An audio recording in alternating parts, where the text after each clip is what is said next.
Mark Shadrin here with Berkshire Hathaway. I ran out of paperwork to do at the office, so I thought I'd take a quick drive out to the small town of Willimina.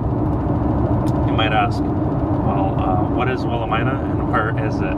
So Willimina is a town of about 1,200 people. It's about 35 minutes west of Salem, 35 minutes. I just took the drive at about 25 minutes southwest of McMinnville and about 45 minutes northeast of Lincoln City. So pretty close into a lot of popular towns. I would say it's also about 20 minutes from Dallas, Oregon. Why am I noting these other towns?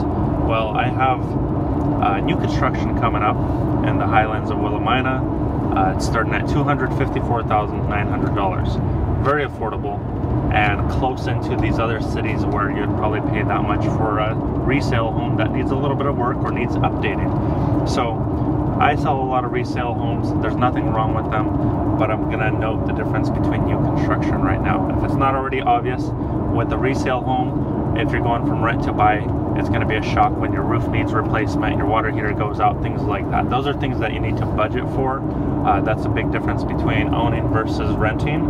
Obviously, buying in the long run is going to do you better than renting in the long run, because cost of living continues to go up, and with a 30-year fixed rate, your payment stays the same as long as you don't do any refinances or pull out an equity line or things like that where you spend more money and build on more debt. If you just get a 30-year fixed rate and you pay it down, it's typically going to be a lot cheaper in the long run than renting for the next 30 years. So anyways, with that, the difference between resale and new home, you get a new roof, you get a new water heater, new floors, new kitchen, all of that good stuff. So when you're moving in, you are virtually repair free for the next 5 to 10 years. As far as major projects, there's always little things that come up, your doorknob breaks, things like that. But you're not having a budget for a new roof right away. Another benefit to these homes out here in the highlands of Willamina are that they're USDA possible, meaning that they're not within a larger city. Some of those other cities that I mentioned, you have to put a 3% down loan. Unless you're a veteran, then you can use a VA loan, which is 0% down, or you're going with a lender and they're basically charging you a higher rate and paying some of your closing costs for you. Ultimately, you're ending up with paying that in the long run. So USDA, U.S. Department of Agriculture, they try to incentivize people to live in rural areas, and so there's a 0% down loan program. They actually cut down the funding cost on it. Before it was over 1% like FHA, I think it was 1.75% for a funding fee, and USDA was comparable, and they cut that in half this last October, so that makes it an even better financing option.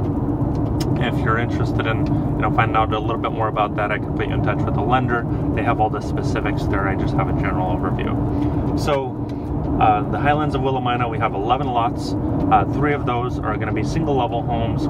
One of them is going to be 1439. 2 of them are 1541 square feet.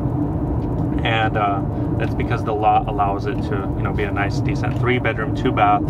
The master bedroom has a walk-in closet, all 1 level, 2-car attached garage, very clean, nice setup. Layouts are online. Then we're going to have 8 homes where it's a master on the main, but you're going to have an unfinished daylight basement. So if you have a lot of grandkids, you have a lot of kids, you have a lot of friends over, you just need that extra space. You're buying a home with a couple other people to save on cost, whatever it may be, whatever your reasoning. The eight homes with the daylight basement are not that much more, and they come with a better view.